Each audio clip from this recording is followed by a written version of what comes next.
Hey guys, I'm Rich. Welcome to another Transformers action figure review. Today I'm going to be reviewing the brand new Thundercracker. It's deluxe scale from the new Dark of the Moon action figure line. Alright, so this figure, his name is Thundercracker, and if you know anything about the original Seekers from the G1 series, you know that means that it's Starscream, Thundercracker, and Skywarp were the original three, and the Thundercracker and Skywarp were direct repaints of Starscream. Even in the television show, they were the exact same character, different voice, but just different paint scheme. So this figure is the exact same as the Voyager deluxe class Starscream figure. The difference being, besides the colors, is that he comes with a different MechTech weapon. Starscream comes with two of these MechTech swords. They're also the laser blaster that would attach on the bottom of the jet. You can put them here at the back, or you can put them here like on the wing. You can put it on either side that you'd wish. But the other difference is that he comes with the same weapon that the Autobot Wrecker's Roadbuster has, which is this chainsaw gun. It's actually pretty cool. So this is also MechTech, so you can attach it. So he has two different weapons. That I don't really care for. I personally probably would have just preferred it to be just a straight repaint of Starscream, just so that way all the weapons stayed consistent throughout the collection. But, I mean, it's not such a big deal. It's just kind of weird now because Starscream had two of the exact same weapons, and Thundercracker here has two different guns. Anyway, in vehicle mode, Thundercracker is one of the F-22 Raptors from the U.S. military. Very cool in vehicle mode here. And it's actually really cool because this looks very similar to how Starscream looked in the Voyager class, which is a larger scale from Revenge of the Fallen. So they did a very good job sculpting this aircraft into, deluxe size. Underneath, you can kind of see some of the robot pieces and everything. It's not so great blending in together, and it kind of sticks out when you put MechTech weapons on there. But it still looks very nice, and I like the paint scheme and whatnot, but there's not really much to talk about. I mean, it's got landing gear. You can close that up, and this landing gear goes to the side here. Move the MechTech weapon. Kind of goes to the side. So you can have it sealed up so that the landing gear is down or that it's not at all. All right, so that's vehicle mode. Now for the, what do I call it? The time lapse. Yes!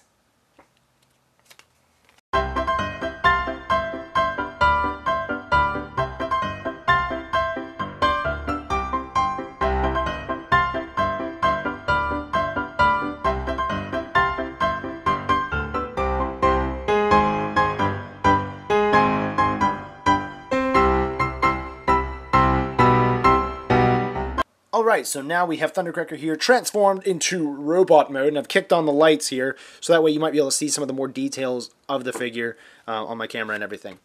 Alright, so in robot mode, I gotta say, I really like these feet. I really like how they took the landing gear and made it part of the whole, like, just bird-style leg that Starscream has. I just like the way that looks.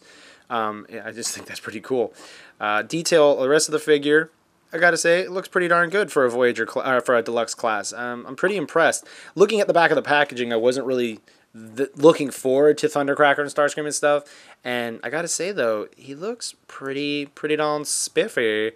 Let's see, for articulation, his head can rotate 360 degrees. Yes. The arms have quite a bit of articulation. You have it here at the shoulder at 2 points. The arm, the bicep doesn't actually rotate, but it actually swivels up and down. Then he does have rotation at the elbow, and he also has a bunch of articulation here at the wrist. The wrist, however, does not rotate, and that's the one thing that I noticed with some of the movie Transformers that I wish they did, was that the hands could rotate side to side, instead of just going in and out, because then you could get them in some really cool, like punching or just other types of poses that these, in and out hands can't do. There is no waist articulation. The hips here are on a ball joint, so it's a tight ball joint, but you can rotate it. You can kick the leg out to about here, which is pretty good, and you can kick the arm out. I forgot to mention that as well. Leg going forward, it's about there. Leg going back can go about there. It also has two knee points here that can also bend, so you got quite a bit of motion there. And it looks like the toes are articulated, so you can bend the toes. They can't go up any more than that, but they can still go down. So quite a bit of articulation, if I do say so myself. quite a bit. I gotta say, I am pretty impressed with this because some of the figures don't always have the greatest articulation. And he is pretty darn good. Detail of the figure as far as the sculpting goes, the head. I think the problem with the head is that I can see a good amount of detail. I can't really show it on this camera right now with these cruddy lights, but the problem is that it's all black. There's no other color to really make anything else stand out. So when you've got detail and you cover it up with black, you can't see it. You know, it just kind of just blends in and there's nothing left.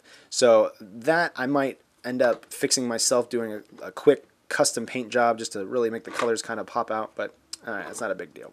Now weapons, being mech tech, the slots for the weapons, you could put them on the waist here on the side, but I wouldn't recommend that. So what you could do, pop them into both the arms, like so.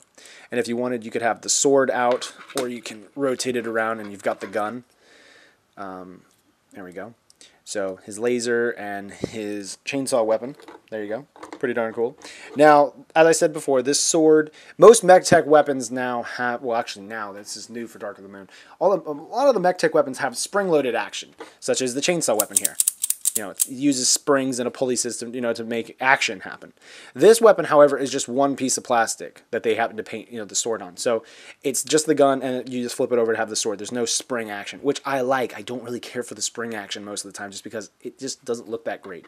Now, this chainsaw weapon I do like, but I've been playing with it a bit, trying to figure out how to use the locking, so that, because some of the mech tech weapons can lock in place so that they're in the action mode, then they can go back to the whatever mode that they were before. This one, I can't figure it out. So if anybody else knows, please comment down in the comment section. I'll add it as annotations. But I did try, and I have Roadbuster. I haven't been able to figure it out on him either. But anyway, guys, very cool figure. I'm going to give it a 5 out of 5 because I'm that impressed by it. I didn't think I would be. I thought it was going to be a 4. I got to say, though, it is a 5. It's a great figure. Pick him up or Starscream. Anyway, guys, comment down below what you think about this figure so other people can read it, find out, make opinions on their own. Anyway, guys, again, thank you very much for watching, subscribing, commenting, and see you guys later.